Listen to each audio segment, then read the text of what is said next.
প্রকৃতি মানেই তো রহস্যের আধার। আর কথা যদি হয় পৃথিবীর বৃহত্তম জঙ্গলকে নিয়ে, তাহলে তো কোনো কথাই নেই। বিশ্বের সবচেয়ে বড় রেইন ফরেস্ট আমাজনকে বলা হয় পৃথিবীর ফুসফুস। বিশ্বের কাছে এক অমূল্য ভাণ্ডার আমাজনের জঙ্গল।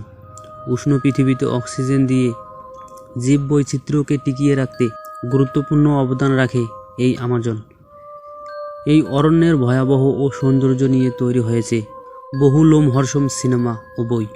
আমাজন এতই বিশাল জীববৈচিত্র্যে পরিপূর্ণ বন যে এর একটিমাত্র লতাগুঞ্জে থাকতে পারে বহু প্রজাতির পিঁপড়া।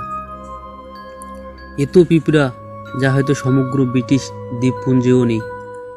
এই আমাজন বনেই রয়েছে 3000 প্রকারের ফল, তবে খাওয়ার যোগ্য ফল আছে মাত্র 200 প্রকারের। আমাজনের নামের পিছনে রয়েছে এক অজানা রহস্য। স্প্যানিশ এক্সপ্লোরার ফ্রান্সিসকো আরলানকে আক্রমণ করেন এক নারী যোদ্ধা। ফ্রান্সিসকো সেই নারী যোদ্ধার নামে রেখেছেন আমাজন। সেখান থেকেই কালক্রমে বন ও নদীর নাম হয় আমাজন। এই বনে 10 মিলিয়ন প্রজাতির প্রাণী রয়েছে। এর মধ্যে রয়েছে 40,000 প্রজাতির গাছ, 1300 প্রজাতির পাখি, 3000 প্রজাতির মাছ এবং 2.5 মিলিয়ন ভিন্ন প্রজাতির পোকামাকড়। এক সময় হেনরি ফোর্ড আমাজনের রবার চাষের উদ্দেশ্যে একটি ওয়ার্ক হাউস তৈরি করেন। এখন সেই ওয়ার্ক হাউস পরিত্যক্ত ভূতের বাড়ি হিসেবে পরিচিত। অনেকেই বিশ্বাস করেন আমাজন জঙ্গলে অদ্ভুত রহস্য রয়েছে। বছরের পর বছর ধরে এই সমস্ত রহস্য অমীমাংসিত হয়ে রয়েছে। এলডোরাডো হচ্ছে একটি সোনার শহর, যা আমাজন জঙ্গলের অনেক গভীরে অবস্থিত বলে বিশ্বাস করা হতো। এ শহরটি সম্পর্কে অনেক রহস্য রয়েছে, তবে এটা কি আসলেই তা নিয়ে কোনো ঐক্যমতে পৌঁছানো যায়নি। সর্বপ্রথম স্প্যানিশ ট্যুরিস্টরা এটি নিয়ে গল্প বলা শুরু করে। তারা বিশ্বাস করে শহরটি সোনার তৈরি এবং এখানে মূল্যবান রত্ন রয়েছে। তবে কিছু লোক বিশ্বাস করে যে এটি একটি বাস্তব শহর। আবার অন্যরা বিশ্বাস করে যে এটা একটি পৌরাণিক শহর যার অস্তিত্ব কখনো ছিল না। এই শহর খুঁজে পাওয়ার জন্য অনেক অভিযান চালানো হয়েছিল।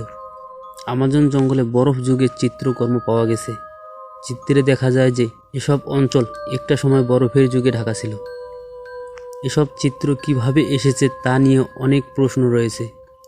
স্থানীয় উপজাতি এসব চিত্র তৈরি করেছেন বলে বিশ্বাস করা হয়।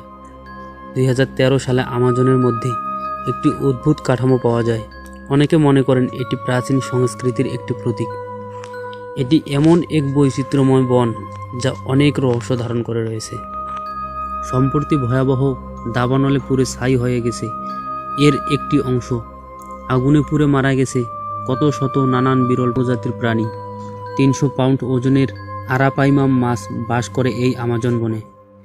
এর গায়ের চামড়া বর্মের মতো শক্ত, যার কারণে সে নিরাপদ থাকে মাংসশাসী পিরানহার কামড় থেকে। সাহারা মরুভূমি থেকে প্রতি বছর 40 মিলিয়ন টন বালি উড়ে আসে আমাজনে। আমাজনে এমন অনেক আদিবাসী গোষ্ঠী রয়েছে বহির্বিশ্বের সাথে তাদের কোনো সংযোগ নেই। কিছু বিজ্ঞানী আছে যারা চান না এদেরকে আবিষ্কার করা হোক। বলা হয় আমাজন একটি দৈত্য আকৃতির ফলের বাগান যা বিকশিত হয়েছে প্রায় 300 বছর আগে। আমাজন নদী থেকে এত পরিমাণে সুমিষ্ট পানি সমুদ্রে গিয়ে মেশে যে প্রায় 100 মাইল পর্যন্ত সমুদ্রের পানি কম লবণাক্ত থাকে। আমাজন নদীর মুখ এতই বিশাল যে তা এর নিকটবর্তী দ্বীপ মাজারিওকেও ডুবিয়ে দেয়। মজার বিষয় কি জানেন? মাজারিও দ্বীপের আকৃতি প্রায় সুইজারল্যান্ডের সমান। পৃথিবীর অক্সিজেনের 20% আসে আমাজন বন থেকে। নিউ ইয়র্ক শহরে 12 বছরে যত পানি ব্যবহৃত হয়, আমাজন নদীতে তার চেয়েও বেশি পানি প্রবাহিত হয় একদিনে। পৃথিবীর সকল পরিচ্ছন্ন পানির 20 ভাগ বয়ে চলে এই নদীতে। আমাজনের নদী একসময় প্রবাহিত হতো প্রশান্ত মহাসাগরের দিকে। গতিমুখ পরিবর্তন করে এটি এখন প্রবাহিত হয় আটলান্টিক মহাসাগরের দিকে। তো এই ছিল আজকের আমাজনের জঙ্গলের কিছু অজানা রহস্য, যা সাধারণ লোকের কাছে আজও অজানা।